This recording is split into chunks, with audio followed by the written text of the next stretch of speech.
Hey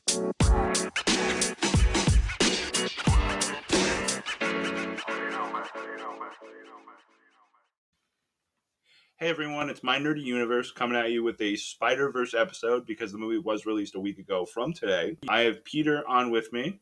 He's going to be talking about the movie also because he did see Across the Spider-Verse and he also is a big Spider-Man fan. What's up, everybody? So we're going to be talking about Into the Spider-Verse first and then going into Across the Spider-Verse, and then towards the end we're going to probably go over some similar themes that were included into both movies. So one thing I want to touch base on is Into the Spider-Verse was that one thing I loved was how they transitioned the original Peter to Miles, and the story not only did start with the original Peter, but it started with Miles, I think 5 minutes within the movie. And you see how his life was before he got the spider bite. And it was a very, I'm not going to say mundane life because he was, at an academy, at a private school. But he lived in Brooklyn. He didn't have spider powers. He was going to school trying to go through day to day. And then he is going over this book report like a normal teenager. And I feel like that aspect within like just the first few minutes of the movie is very key to learn who Miles is in this universe 1610. Yeah, I just want to add, like, the directors and writers, they really nailed, like, that, like, I don't know, I think Miles is, 13, 14 in the first movie? Yeah. Yeah, they really nailed that, like, early, mid-teen, like, life. Like, he's got school, he's got homework. Yeah, it was really cool. And as being, a 14-year-old stressing over a book report, you're like, oh, I don't want to do this. Like, we've all been there where we have a homework assignment we're dreading and we're just trying to find anything else to do. And then that's when we're introduced to Aaron Davis, his uncle. He runs over there because he's like, why not hang out with my uncle instead of doing my book report? And that's when we really find out, how close he is to his uncle when they go to the subway station. And I feel like that definitely plays a part in not only the first movie but the second movie, because they touched base on that towards the end. And I will wrap back around to that. I'm not going to review any spoilers now, but I will come back to that later in the podcast. Yeah, I think Miles' relationship with Uncle Aaron is very pivotal in the first film, and even in the second film. Obviously, we'll get to that. Like, that's like his escape. Like, the mural they created was awesome. It's really like emphasizing everyone has their own story. It's not all the same. Like, it's unique, and that's emphasizing the art style that they used with the spray painting. And then obviously we know what happens. The spider bites him. Yeah, the spider bites him, and we're introduced to the spider from that has a 42 on his back, and that plays no significance in Into the Spider-Verse. But we later find out in Across the Spider-Verse something very important and something very key that's hinted at Into the Spider-Verse when the spider is kind of sort of glitching as it's falling down to Miles. And when he gets bit, normally throughout all spider media, Peter says ow or ouch or that hurt, but Miles just whacks it off his hand like it was nothing. And I feel like that's definitely another key difference that we don't really touch base on or talk about, is that Miles' reaction to the spider was very different to the other spider people we have met at all. So, well, we didn't meet anyone yet at that point. That is true. Besides the original Peter Parker. Well, that's actually not correct because, and I didn't state this, but that day when he goes to meet Uncle Aaron, he talks about meeting a girl named Gwanda, and we find that but out. we don't know yet that it's Spider-Gwen. We don't, but we know. We can assume. Yes. Yeah. And we find out that she's Spider-Gwen when, after Miles goes to school after getting his powers, he's like, oh, I think I'm going through puberty. He starts freaking out. Another thing I love about the scene is that you can hear his inner thoughts. And he can hear his own inner thoughts. And he's like, why am I talking so loudly? But he's not actually talking. He's just talking inside his head. That's really cool. The way they express it in the film, it's got, like, the text bubbles like it does in the comics. Yeah. And obviously we could hear them, too. I just think that's really unique. It's something different that, obviously, the live-action films, like... Tobey Spider did it. They talk to themselves, but, like, this was expressed, like, it was ripped off the comic page. Like, as a text bubble and stuff like that. I think you can only do that in animation. I don't really... you probably could have done something in live action of, like, in a kind of, like, animated text bubble, but I feel like that kind of would have looked weird. I just want to say, like, right off the bat, the animation style in these two films is, like, revolutionary. Like we could see the impact it has on like new movies, like the new Ninja Turtles Yeah. movie is I say is really inspired by and very well animated. inspired by Into the Spider-Verse. I think before Into the Spider-Verse we just got stuck in that like realistic animation. Yeah, I get what you're from saying. like Disney, DreamWorks, Universal. Well, obviously they all had their like individual characteristics and like their uniqueness, but Into the Spider-Verse really made it something unique. Like each of the spiders, like I think they were a little different.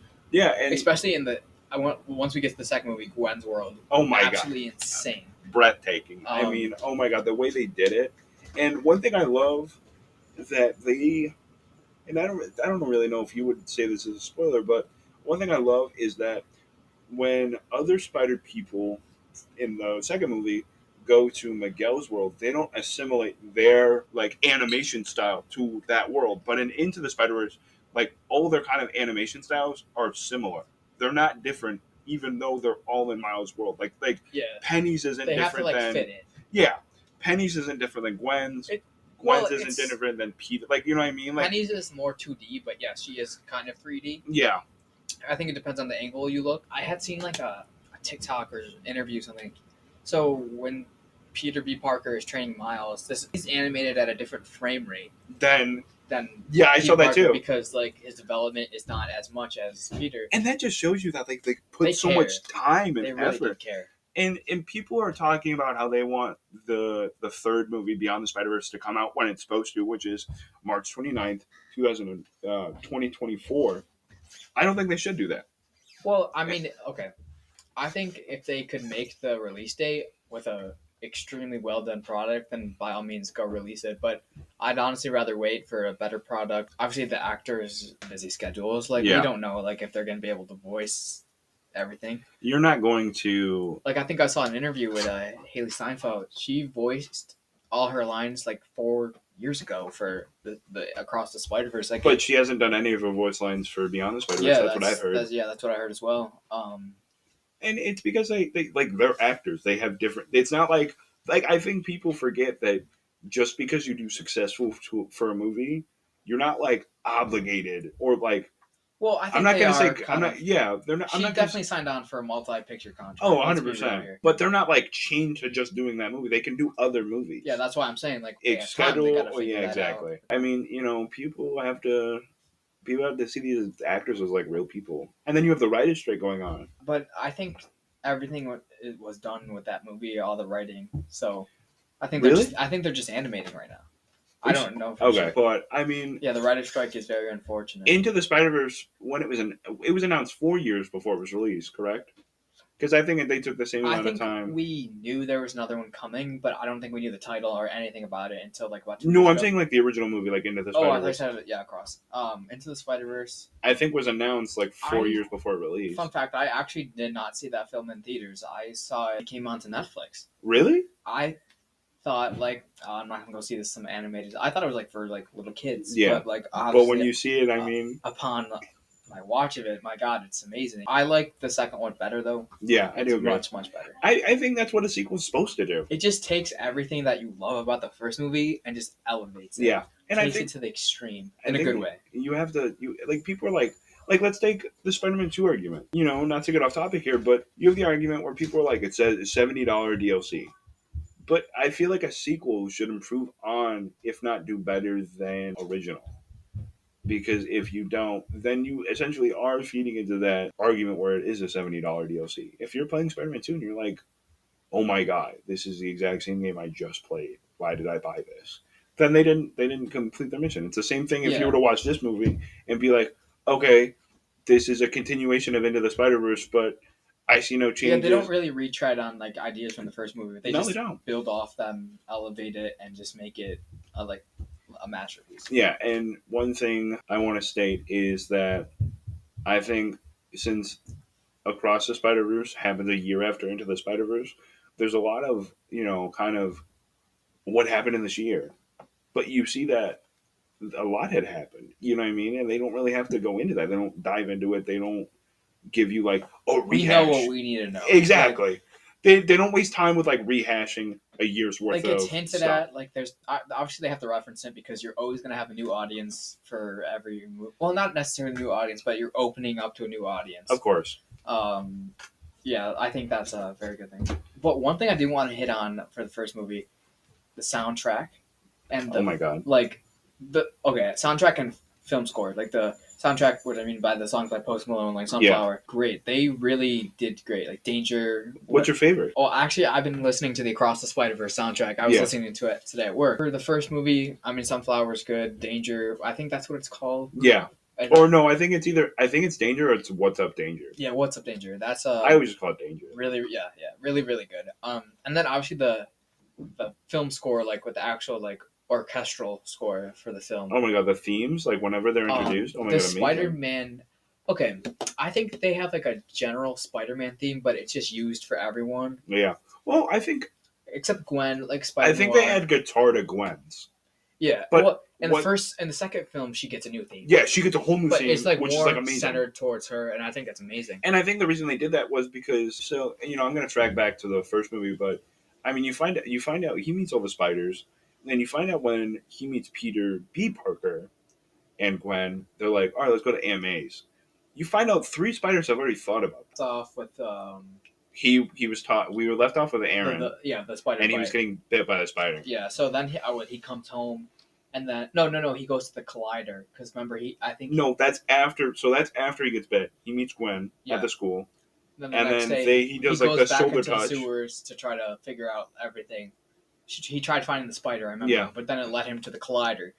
So the Collider is actually. Oh my god, the artistry in the Collider, amazing. A really really cool idea, obviously, to bring the multiverse into the film.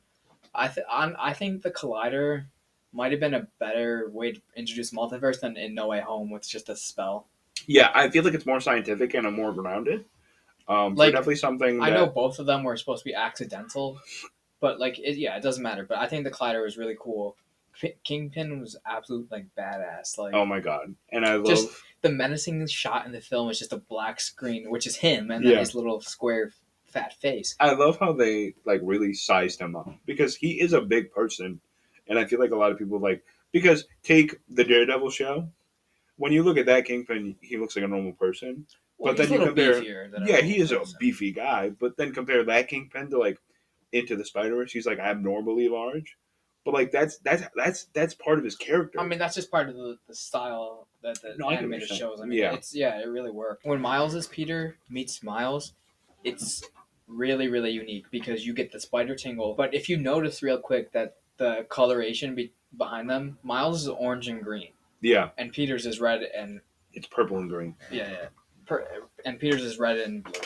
And then Miles turns to red and blue because obviously now that we know from the second film that he wasn't meant to be Spider-Man. Yeah. And I think that it's the connections between the films is crazy because that spider was supposed to bite the other Miles and make him Spider-Man, but now he's the Prowler. So I feel like that was a hint to us for the second film. Yeah. One thing I kind of like to touch upon is I noticed one thing in the movie, which was that every time Miles is talking to either a new Spider person, I don't think it's him, how he talked to his Peter. I don't think it was him, I think that is a touch, kind of like a foreshadowing detail, of course, but I think it was also him, singing his spider sense to Peter so they know both of them are spider people. You know what I'm saying? Because every time I don't think they're necessarily syncing their spider sense. I think that they are just sensing each other with the spider sense. Well, yeah. They're not syncing up. Well, because I kind of see it as a syncing because, you know how we get introduced to, the giant web in Across the Spider-Verse? Yeah.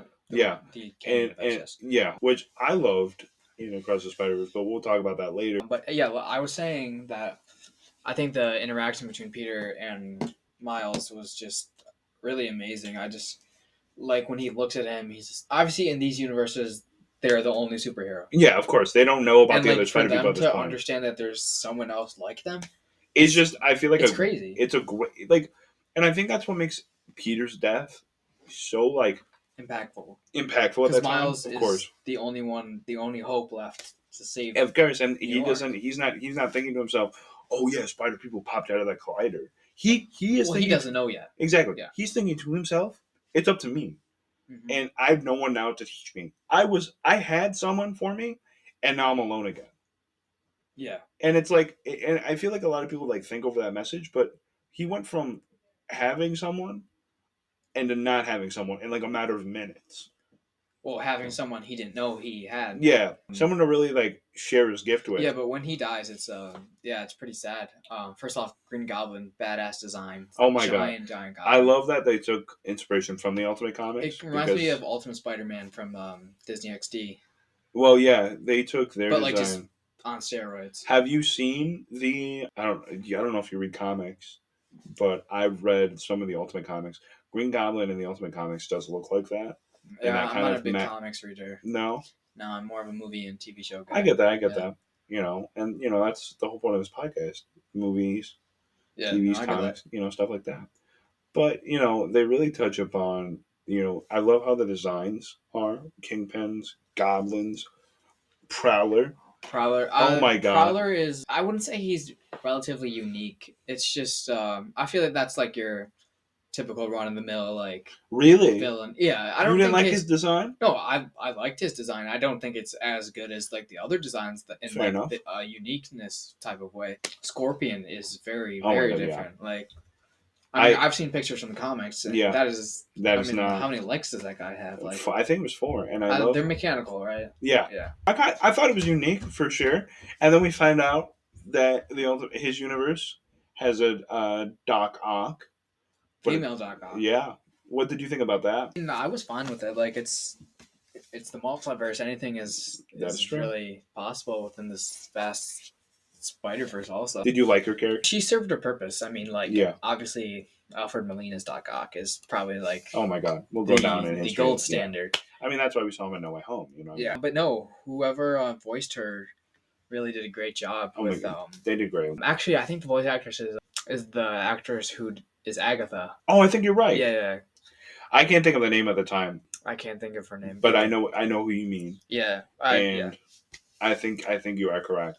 And you know, it is interesting that she's been in 2 Marvel projects. It's also really cool to see like the amount of like people that are in like Star Wars, DC, Marvel, and like the MCU. And then when you really keep track of it, you're like, it's a lot more than you think. Yeah, I mean, Oscar Isaac for Spider-Man 2099 and Across the Spider-Verse, he's Poe in Star Wars, he's Moon Knight, he's also in X-Men Apocalypse, and he's in Across the Spider-Verse, and in himself, he is the multiverse. Yeah, and one thing I want to talk about that's Into the Spider-Verse, you know, is I'm just going to fast forward here because I'm not going to do like a movie recap. You guys can catch the film. I think it's on Disney Plus because I know they brought a bunch of... No, it's not Disney Plus. It's not? No. They did bring a bunch of Spider-Man films. I thought it would have been. Yeah, not every Spider-Man film's on Disney Plus, though. No, I think they are. It's not on Netflix anymore. Yeah, they got rid of it. I have it purchased me too, digitally. I do recommend it. It's a great film. But I loved how Peter handled his whole MJ situation, like Peter B. Parker, how we find out that like he kind of screwed it up with MJ in his universe and he was alone, you know what I mean? And he now he finds out that this Mary Jane doesn't have her Peter Parker, and he's kind of just, I'm not going to say like talking to her like he's a therapist, but he's like, you know, I wish I could have been there, you know, when they meet at Kingpin's party. I wish I could have been there. Well, first he's hesitant to go in. He's scared. Yeah. Which I think is very interesting because obviously we all know that they're like in love. Well, like they're like the OG duo when it comes to couples. I mean, come on. Although I think Peter and Gwen is better, but that's just my opinion. I mean, I'm more of a Peter and Black Cat kind of. Black Cat? Yeah. I got her Lego minifigure. But and then you have Gwen as kind of like there was definitely, and I don't know if you'll agree with this, but there definitely was like the trio in that group of 6 where it's Gwen, Peter, and Miles. Oh, and they touch back on that. That's very apparent throughout the film. Like obviously we have Peter Porker, Spider-Man. We have Spider-Man Noir and Penny Parker, and there was someone else, or was no, that was it. Yeah, it was just 6 of them. They're introduced much later into the film. Yeah, but I mean, in my opinion, they're not as interesting. Because you find out more about Spider-Gwen and Across the Spider-Verse. And Across the Spider-Verse, of course. No, we do get a decent amount. We know that in her universe that Peter Parker dies. Yes. but we don't know how he dies. Yeah, exactly. We just kind of get a clip of like really reinforces the like extension of storylines into the second film with a purpose. Like it's not just, you know, here's what happened here, just so you guys know. It's off purpose. Like, and it's not like, and I'm gonna say this right now. Like when they show a clip of Peter dying or her being like, I couldn't save my best friend, it doesn't even show like what the area was, what the event was. Just like we found out he died. Yeah. You know what I mean? 100%. And they extend on that and show more detail and depth in that scene in Across the Spider-Verse, and I love that. And it's just like, what can you do? You know what I mean? But improve on the foundation that you've provided. And they really, I feel like, put their hand and thumbprint on that. They made their mark. They made their mark. They made their web. Nice. And the ending of Into the Spider-Verse, the final battle, Kingpin. What did you think? Art-wise, amazing. Yeah, no, there's a really, really good theme in that film. You know, everyone has their own story. Yeah, and it's all about taking a leap of faith. I mean, you know, to touch back before we get to the final fight, now that I've talked about it. No, I just want to say before that, just so we're in order of the film, when the scene where they don't want to take Miles to the final fight, really speaks. Like, you know, it was a very emotional part of the film. First, they tied him up in his room, and they did like flawlessly. Like, oh my god, like he just wants to be Spider-Man. But I think it was Peter B. Parker who said he would stay behind. Yeah, because but we know what would happen to him. He would just glitch out. He'd be tweaking the whole time. Like they were saying, let's keep you safe, but they were the people that need to be kept safe because they were in the wrong universe. They had no chance. And what I think what makes the scene more powerful, and I think I cried the first time I saw the scene, and it's because his uncle dies. Yeah. Like, I think a couple scenes before this one. And he finds out. He goes through that event, and then he's told, hey, man, you didn't make the team. Was that the reason because he was like too stressed for that? I think the reason was like he had too much anger inside him. And obviously he just became Spider-Man 3 days ago. He wasn't ready. He didn't have the experience, and to not have experience and then let that minuscule of experience be driven by anger, you're a reckless cannon. Yeah, but then when he talks to his dad in the through the door, I think that's when he really realizes, like, I'm Spider-Man. And obviously then we see him go down to the spider lair. He creates a suit. That scene with the music and everything. Yeah. Oh my god. That scene was really, really interesting. I really do like his suit in the first game. I think not the first movie. His suit in the second movie is better. Really? You think so? Yeah, we'll get to that. Okay.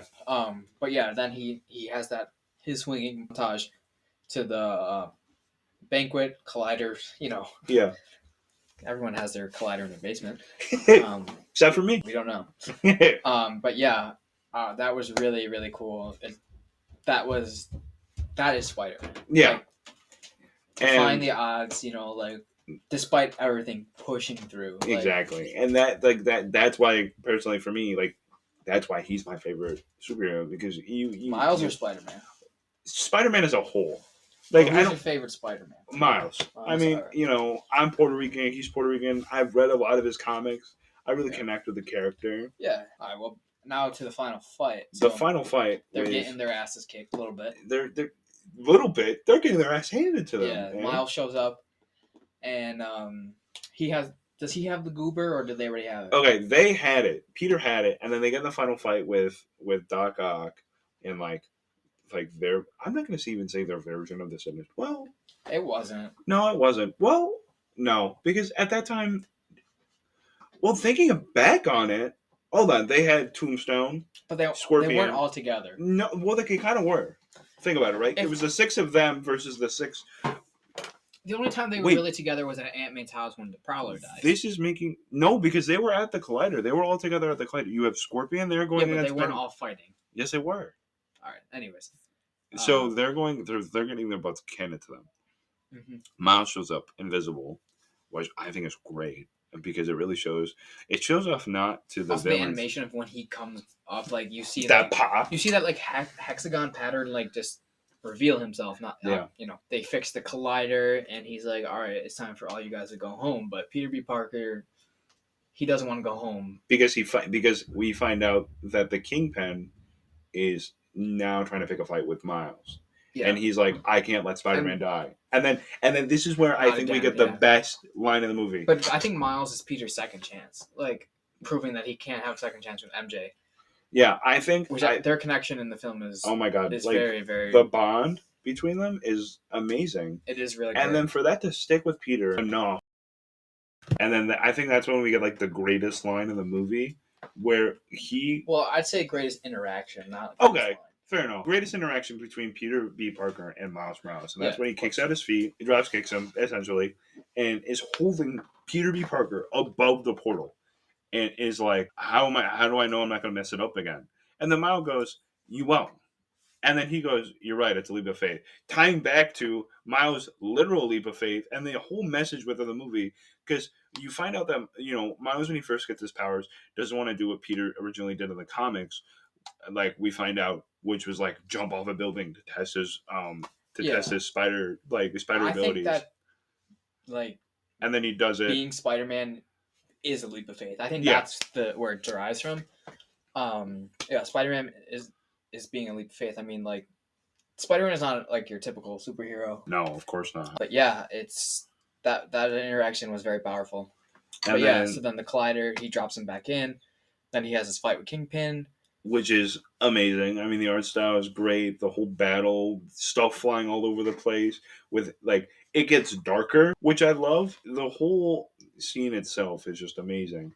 And then you have Miles' dad from the inside of the control room, kind of like being like, "Get up, Spider-Man," as the fight's about to end. And that gives him the strength to get back up and defeat Kingpin because he's saving who he loves. Yeah, and he does the final blow, sending Kingpin flying into the collider's controls, shutting it down permanently, and saving his universe and the multiverse, which I think is incredible. We think he saved the multiverse. Yes, because like I'll mention right now, we get a post-credit scene of the movie, introducing ourselves to less beefy Miguel O'Hara. Yeah, which gives us a great tie-in to what we're about to now talk about, Across the Spider-Verse, which is a movie that came out a week ago today. This is your spoiler warning. If you don't want to be spoiled, click off now and come back later after you see the movie. I do recommend it. It's great. But we will now be talking about Across the Spider-Verse. So the movie opens up in Gwen's universe, which we now know is Earth 65. That's another thing they didn't do in Into the Spider-Verse. They didn't say Earths, because we didn't have a grand scheme of the... Yeah, I think that's a really good thing because, for the average viewer, I think maybe they got confused, thinking it's... Well, I mean, in Into the Spider-Verse, we were really only in one Earth, so maybe that's why they did it. We just saw glimpses of the other Earth. Because we're, since it's not just on Miles' Earth, which is 1610, we find out in this movie, we go to Moonbatten, which I know it's 5 numbers, but I can't remember what I think. I mean, it doesn't matter. Yeah, so we go to Moonbatten, which is Spider-Man India's. Love Spider-Man India. Oh my god, his design in this movie. We'll get to him. Yeah, great. But and I think that's why we in the beginning scene and Spider-Man scene we find out what Earth she's in, and the way they do them in the big numbers for the main kind of characters, because when we get to Spider-Man India's, it's just kind of there, and then it doesn't do a big reveal. Yeah. But Spider-Man Gwen's, we get Earth 65, Chelsea, New York. Earth 1610 under literally the Brooklyn Bridge, for Miles' Earth. I mean, that's incredible. And then we'll get to something earlier than it says. Obviously the movie opens with Gwen's world. Gwen's animation is so unique, and to her it's so fluid. I think I saw an interview. It's the animation style was created to mirror her mood, which you can see because it's more of this watered out kind of a watercolor pastel kind of look to it. Yeah, which is great. One thing I love, and I don't know if you notice this, when her dad comes in after she quits the band, and she's in her room, it's dark, she's sad, she's moody. Her dad comes in, has this kind of small light to him. And then when she hugs her dad, it kind of just brightens up. And that's, one it shows her connection with her father, even though obviously he's Captain Stacy and Yeah. she's Spider-Woman, but obviously we know where Spider-Gwen. Yeah. The dots are not connected yet. The dots are not connecting at all. And we actually find out that, Gwen Stacy and her dad have a great relationship. Spider-Woman and Captain Stacy do not.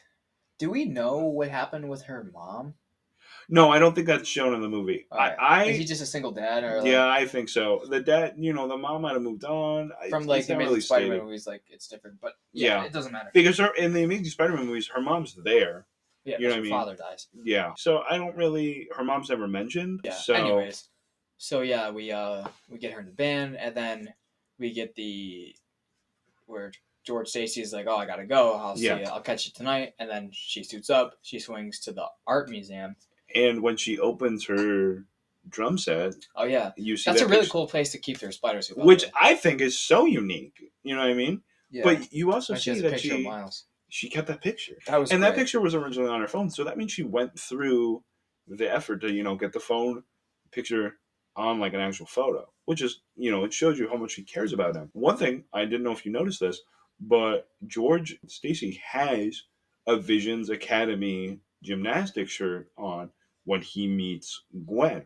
Yeah. Like when Gwen comes in. So I wonder if their Visions Academy is like a gym or if it's like a high school. It's not a private school. I'm pretty sure like each of the dimensions like mirror each other, so it's probably just a school. You're probably right. So yeah, now to the fight. So Vulture. We're introduced to a Renaissance art Vulture. His art, amazing. Yeah, it's like very like old paper. Like it's really cool. But that also proves my point that his art doesn't change. But this also gives us our first look that the multiverse is not stable. Yes, and I love how nonchalant she is about it because she's already been through like what Miles is. Yeah, she's like, oh, I've done this already. Oh my god! Like I have all the experience in the world. I don't, what are you talking about? I don't know how to handle this. And then she, we get in this scene where she's getting literally chokeslammed by the Vulture, and we get this awesome theme. Tell me you didn't think Spider-Man 2099. Yes, and you see this guy bulked. It's short. It captures his vibe, like in the musical notes, like. It's great. But yeah, so we get Miguel O'Hara, and he comes in, he's trying to wrap us up. Man hit the gym. Yeah. Also, I do like the reference we got to No Way Home, where he's like, "Oh, don't get me started on Doctor Strange, that little." And he did it like so nonchalantly too. And Earth 19999. He did it. Not only gives us a designated Earth for MCU, which was argued among a lot of MCU people. I always thought it was 616 because that's what they said, but we find out 616 is Peter B. Parker's Earth. It's sometimes when it comes in, and then we also get Spider-Woman. Yes, because they're getting beat. I mean, come on. She comes in with her motor. Yeah. Did you notice this? She uses her webs from her fingers, which is organic. It's really unique. Yeah, it's not a web sling. Tobey Maguire-esque. Fun fact: I don't know if they pulled it from this, but Silk, like you said, you don't read the comics, but Silk is I do know of Silk. Yeah, so Silk is like she was bit by the same spider as Peter Parker, and she has webs that come out of her fingers. And so I wonder if they pulled inspiration from that. And if they did, that's very like. Well, I don't think they're doing like by the book. Yeah, no. But you definitely see inspiration being pulled from somewhere. I'm pretty sure Spider-Woman is white. And obviously across the Spider, she's African American, which I mean, these movies are really good with inclusivity. And it's not forced. I think it's very organic. I feel it's not like, oh, we gotta like meet. We had to meet like a racial quota or something. Yeah, no, like I mean, watching the movie like from not knowing background of the comic, I don't care. Exactly, you're just enjoying the character development. That's all that really matters. It's great. Spider-Man doesn't have to be, it's great. Like they didn't take the character at all. I feel like they gave her more backstory. And a unique one. I don't really think Spider-Woman got that much of a backstory. Really, you don't think so? No. What did we learn from her? Well, we learned that she's pregnant. Okay, that doesn't mean. She does have a husband. I think a boyfriend, actually. She don't have a husband. No, she said husband. No, it's a boyfriend. I swear, dude. She said boyfriend. All right, whatever. Agree to disagree. So, anyways, back on track with the story. Then they go back to the Spider HQ. Well, we don't see them go back to Spider HQ. Before we do that. Oh, I know what you're saying. So, big fight. And this is what I want to touch on. Because I noticed this. Because of the fight, she's out of webs. A helicopter crashes in. She's out of webs. And before the helicopter even crashes, we get this sick scene, Miguel and Vulture in the moonlight, where Miguel bangs out Yeah. And it's so cool. It's never mentioned again, which I think sucks. But you now see that Miguel is not a average spider person. He We doesn't. also see that later in the film too, where he injects the spider serum Yeah. into him. And we see it again when with that fight with all the spider people against Miles. Like I wanted to say, we see that huge scene, and I thought that was incredible. A helicopter crashes in. Spider Gwen uses all her webs up this helicopter to save. Vulnerable now. But it leaves her vulnerable. And that's when Daddy Stacy comes right in. Yeah, and she reveals her identity to her dad. And her dad. Miguel traps him. Exactly. The only reason Miguel had to step in was her dad was literally. I feel like he was on like the edge of like 95 to 5% of shooting his own daughter. I don't. Okay. You don't think so? Because he was scared. He was gonna arrest her. I feel like he would have pulled the trigger. I don't think he would have killed her. That's getting deep. All right. I don't think he would have killed her, but I feel like he would have maybe like wounded her, or or like maybe. Well, he did fire a warning shot into the air. Yeah, when he didn't know it was her. And then that scared her. No, so Miguel captures her dad. Then they leave, and she is in tears because she's like, I have no one else now. What do I do? Yeah. And that's when Jessica Drew convinces Miguel, let's take her with her and make her a part of the Spider Society. We now fast forward to Miles' universe. Yes, 1610. When I say we get this incredible shot of the Brooklyn Bridge revealing his universe name, which I think is incredible. Well, it opens up with Spot though at the right. No, it opens with we're on 1610. I think so. I know, but Brooklyn Bridge, and then it goes to Spot. Yeah, okay, that's what I mean. I get what you're saying. So yeah, it opens with Spot trying to rob the ATM, which is pretty funny. It was comedic. I mean, and that's also. I mean, I didn't think Spot was going to be as menacing as he was because of his. He definitely built up to it for sure. Yeah, he's badass. His character development in this movie, is I think sometimes overlooked because Miles is the main character, but his character development in this movie was. Honestly, I feel like very well done. Yeah, and the one thing about the, what do you call it, like a little shop scene, whatever it's called. The bodega. The bodega. We get the text from Miles' dad, and it really shows like the balance that every Spider-Man has between Spider-Man themselves, their family. Like exactly. It's like because you're keeping alive, but it's not just alive. You have to save all these people. But exactly. Then the most important people to you are just. Thinking you're like doing this or that, and not. Well, it's just they're falling behind, like exactly. So then he wraps it up quickly with Spot, gets over to Visions to do his college assessment, which I also found very weird because I don't know about you. He's 14. Exactly. Yeah. Well, he's actually 15 because it's a year later. Yeah. Right. But I wasn't doing my college assessment at 15. Yeah, no. I mean, there was definitely talks of something, but I was doing my stuff last minute. Exactly. I'm in college. I don't think there was any rush. I just think they needed some tension, so they just. I get that. So yeah, and I thought her like when the admissions officer goes, he's keeping a secret from you, and you know that. Was gonna play more of a divide, like. Well, I think that point gets hit later on in the movie, but with the twist, if you know what I mean. Oh yeah. So then. Spot's loose again, so he goes and Spot just keeps being funny and then he finally traps him. Yeah, and I love how he goes from like being like a comedic villain to like halfway through the movie being like, oh yeah, no, I'm like about to like kill your whole world. I hope you know that, and I hope you take me serious. Let's just talk about the origin story of Spot, the bagel. Oh my god, which is very fitting because the bagel has the hole. So yeah. Like yeah.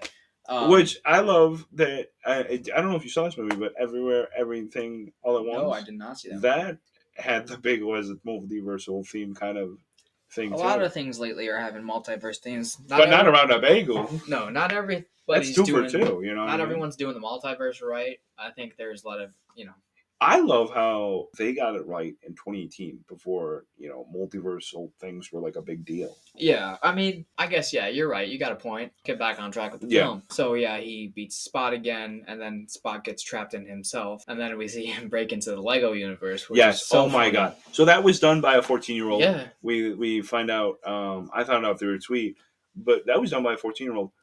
Props into that guy. Like, knowing to have that kind of feature in a really good film, that's gonna set you up for maybe a lot of opportunities. Maybe they should do a Lego Spider-Man movie. Oh, hey, come on, guys. Hey, if you're hearing this, make it happen because I would love it. And then we get the lady from Venom. I forgot her name. Yeah, I heard a rumor that was used clips, that they reused clips from Venom. Because Yeah, I don't know if you noticed. I didn't notice it. And even if they did, I mean, you can't really have a lot of people there at the same time. Sometimes it happens, especially for cameos. it doesn't matter. Yeah, it doesn't matter. It's a movie. It's a movie. Yeah, it's really interesting. And it's like a 2-minute cameo. And I love, we get an Earth name for that too. I think it was 833. We get a lot of Earth names for stuff we weren't even, wanting to look for. Yeah. And then, okay, so after that, Miles goes to get the cakes that they... We get, I think, the funniest reveal ever. He opens the cake boxes to be like, "Oh, sorry, I'm late." But the cakes have detailed message and it says, "I'm not proud." Yeah, again, obviously the reason why the cakes are destroyed is because obviously, again, juggling his life and Spider-Man life, it's rough. That's a great symbolism for it. You know what I mean? You can't keep everything. You can't put all your eggs in one basket. And I feel like at this point, before he meets Gwen again, his life is hanging on by a thread because he does not know how to balance it at all. Well, and I think, I don't think his life is hanging on. You really don't think so? I just think that it's just a lot for him. Fair enough. His life's not falling apart. No, he's not having, it's not like his parents found out and his life's turning upside down. Yeah. So then obviously we get Gwen. Gwen comes back. We go to a great scene with them. I think the scene with them, the chemistry is really there. Tower. I think that's a really cool reference because obviously Clock Tower and Spider-Man. I didn't even realize that. Yeah, I caught that. That was kind of funny. That's kind of an ironic nod. The moment between Gwen and Miles was just so intimate, and it was so real. Yeah.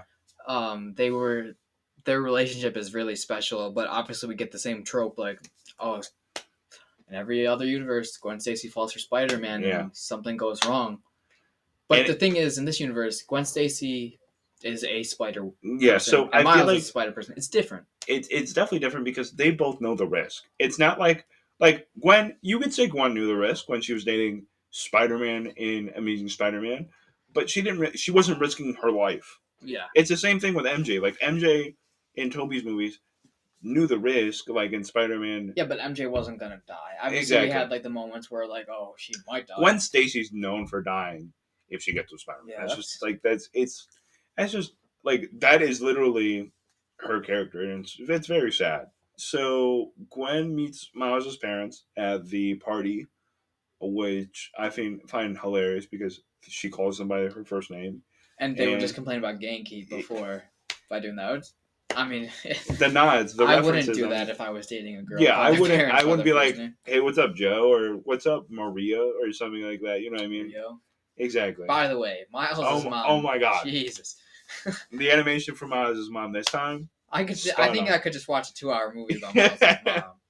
Let's make that just happen. like a biography of Miles' mom for 2 hours. Not even. That's just Miles' just mom. Photos of Miles' mom. That would be hilarious. Anyways, so yeah, then to get back on track. But then we find out why Gwen is really in that world. Yeah, because Spot's planning to. And I feel like she I know why she's not upfront with Miles. Well, and she knows his place in all of it. Yeah, and I feel like she should have been there for him. You know what I mean?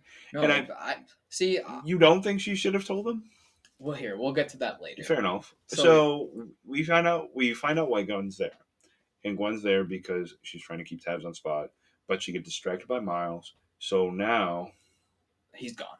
He's jumping between multiverses. Yeah, I mean universes, not multiverses. Yeah. And so they open up the portal, but Miles follows her.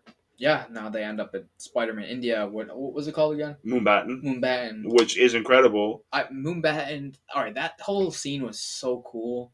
Spider-Man India was he's a different type of Spider-Man because his life's perfect. His canon event has not happened yet. Yeah. And that it's interesting because he's only been Spider-Man for 6 months. 6 months. So you really find that. He doesn't wake up with that burden like every other Spider-Man. He wakes up with this clarity and is he's I'm a superhero. Right, let's do this. He's I'm Spider-Man. This is freaking amazing. Oh my God. But yeah, then we get the whole. We get introduced. Spot gets to Alchemax. Yeah. Boots up the accelerator. Miles is trying to use his Venom shock powers to take away the electricity and break the field. Spider-Punk comes by. And then Spider-Punk comes by, and We get introduced to Hobie. I wish they just called him Spider-Punk. I think Hobie is kind of super. But it's fine. Well, actually, I liked his design. He was really cool. In one instance, Spider-Punk is Aaron Davis. So I like how they did Hobie Brown. Yeah. For Spider-Punk. We're introduced to Hobie. He breaks the field, and we just get all this tension. But then Hobie turns out to be like the absolute G. Yeah. Cheering on Miles when he's like saving all these people. In Moonbatten, we're introduced to one of the key aspects of the film. Yeah. The canon events, which I think it's obviously like a Nexus event in Loki. Paviter, I think that was his name. Yeah, Paviter, Palter, whatever. It's very complicated to say. But that's like his Peter Spider-Man Parker name. Yeah. Where the captain there is supposed to die, but Miles saves him. Miles wasn't supposed to be there. Obviously, we all know that, and that disrupts the canon. And it's so interesting how if you just remove one piece from the universe, it could have everything is destroyed. Yeah. But then they have the I forget the term they used. Destabilization event of and it looks like Spot's powers is just taking over the whole. I don't know. We'll get to that later. Yeah. But now they go back to Spider HQ. Yeah. So, all right. The Spider HQ part, amazing. There's a lot of nods to we get spiders we've seen. We get Spectacular Spider-Man. Insomniac Spider-Man's there. Yeah, that was really cool. The live-action Prowler. I wonder if that's from the MCU. If he is, they've just set up a live action because I know that's in production. The live-action Miles Morales movie is in production. I feel like they'll put the Prowler. I think Spider-Man 4 is just gonna be Tom Holland. Then Spider-Man 5, we're gonna get Miles Morales. Yeah. I think the Prowler is gonna end up there. I think that's what they should do. I don't think they should do Miles standalone. I think they should be with Peter. Yeah. We get Miguel and his backstory by telling Miles that he can't save everyone. Yeah. And then we find out more about... It's either save one person or save everyone, which I thought was really cool because in Into the Spider-Verse, I remember Peter Parker said the obvious. He's the opposite. He said, you could save everyone or just me right now, like about the Collider. Yeah. So like it's really cool to see the flip. Oh, I mean how Miguel's trying to like flip it. And I love that because like Miguel only sees it one way because he was there. Well, and he tried living that double life. Exactly. And he knows the consequences. Which gives him a really good motivation as to why he's trying to let all these canon events happen. And like, I don't see Miguel as a villain. I see him as kind of like a misunderstood protagonist and taking his... He's a mediator. Exactly. He's taking what he thinks is right. It's not what he... It is right. It's the only way to keep balance. And that's just doing anything it takes by even letting people die, which we see in that one scene where he's explaining the multiverse. And we see the web of destiny. Well, first we see basically the sacred timeline flow. I like how they connect that to the MCU. I love how they kind of like that time tree that we saw in Loki. Flows. But then within the time tree, we get the webbing. And if you notice, like Amazing Spider-Man game, is right there, yeah. And then we get Tobey Maguire. We get Andrew Spider-Man for Captain Stacy. Yeah. There's a nod to Spectacular Spider-Man's Captain Stacy dying. Well, he also talks too. But that's interesting because we never actually see Captain Stacy. I don't know if did you ever see the Spectacular I've seen a few episodes. So we never actually see Captain Stacy die because unfortunately the show was canceled. So that's a nod to like justice for Spectacular Spider-Man, by the way. Yeah.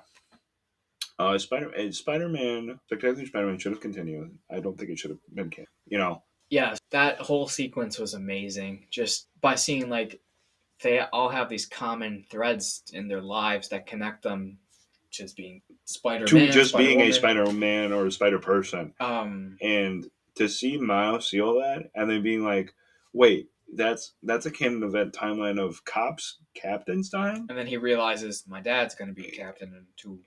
I have to go save him. And then we get this epic scene, like epic start to the chase scene. But first, Miguel's like, "No, Miles. Yeah, you can't say this has to happen. Like, and you weren't supposed to be here right now, and this was going to happen to you anyways. It was your fate." Yeah.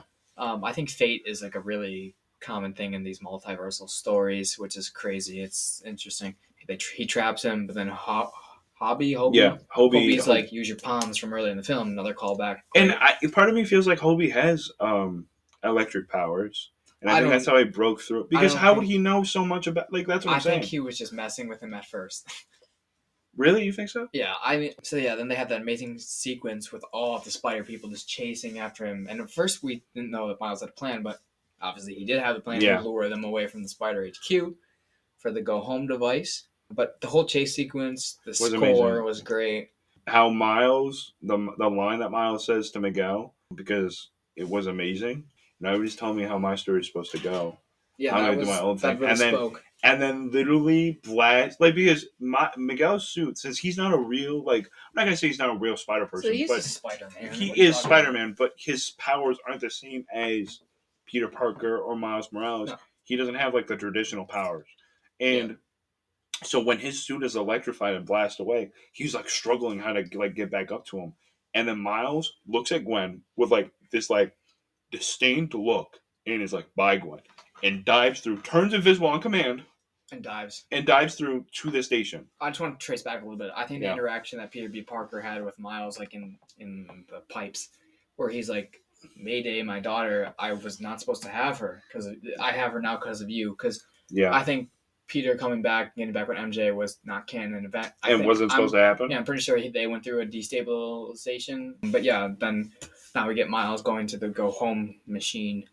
And it's really interesting that you would think that it would trace like the person, but it traces the spider bite. Yeah, and I found that because okay, did you notice that he was going to Earth 42 at the time? I wasn't paying attention to like the screens. I don't know if it said it. Yeah, it did say it on the console, and I noticed that when I was because I was paying but I can see how a lot of people can miss it.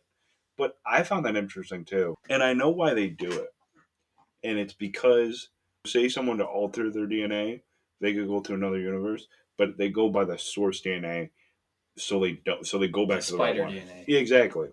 But since Miles' spider DNA isn't from his world, he goes back to Earth 42. So Miles is sent to Earth 42. Miguel obviously thinks that Miles is back in his home universe.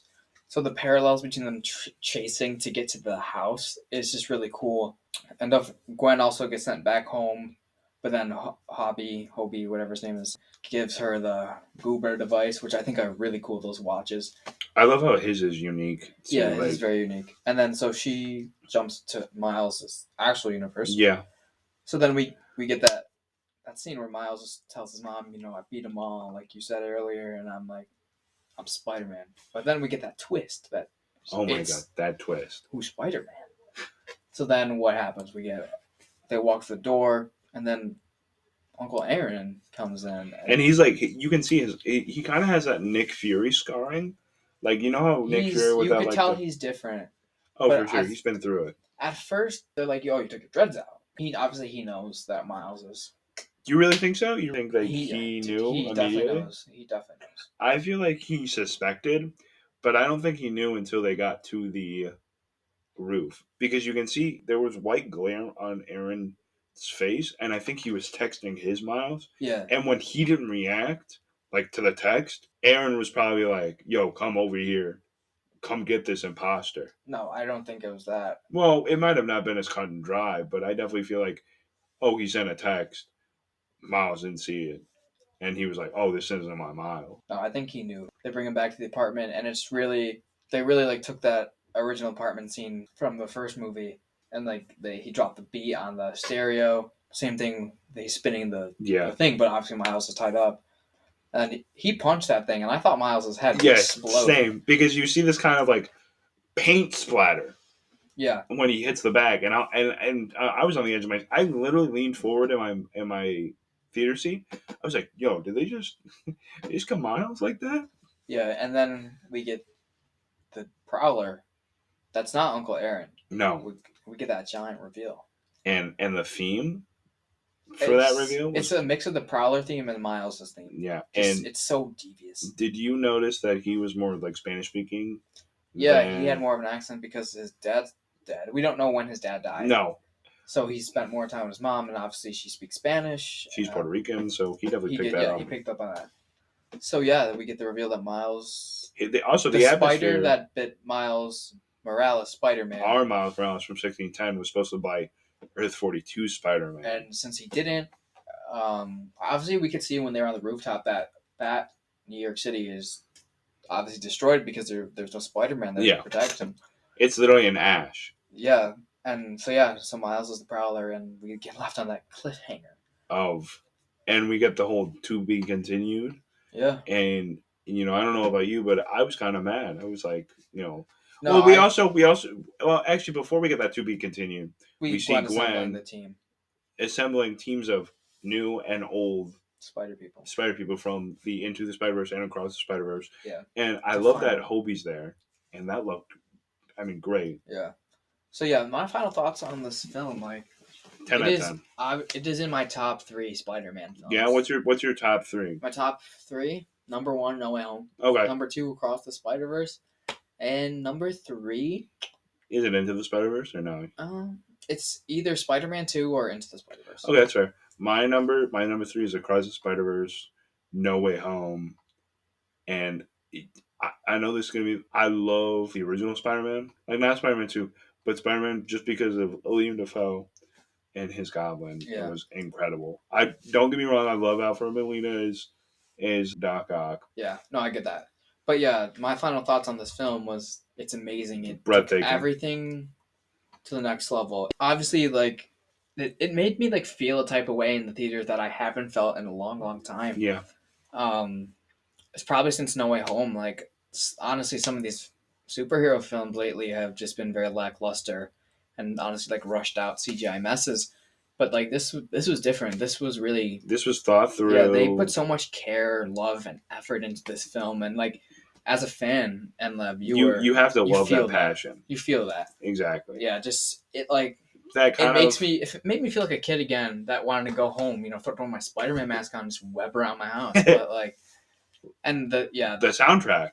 Yeah, and oh my god! Obviously, the theme of anyone could wear the mask. It really hits definitely you. It makes you feel like you could be Spider-Man. Well, yeah, because that theme of anyone can wear the mask. You see that theme again with just the Spider Society. I mean, you see so many Spider-Man people. Yeah, and it's very inclusive too. We get all types of ethnicities of Spider-Man. You got a Spider-Man dinosaur. Yeah. You got a Spider-Man car, which is Peter parked car, which I thought was pretty cool. Yeah. But I'd rate this movie I'd rate Into the Spider-Verse a 9 out of 10. Across the Spider-Verse, 10 out of 10. I agree. And I hope Beyond the Spider-Verse isn't rushed, and I hope they really, put their mark on it again of just it being an amazing movie. But yeah, I mean, any more thoughts, Peter, before we end it? No, that was just an amazing, amazing film. Thanks for letting me speak on this podcast. Yeah, no problem, man. Well, that's all from the two of us. I hope you guys enjoyed My Nerdy Universe, and hope you guys tune in for the next one.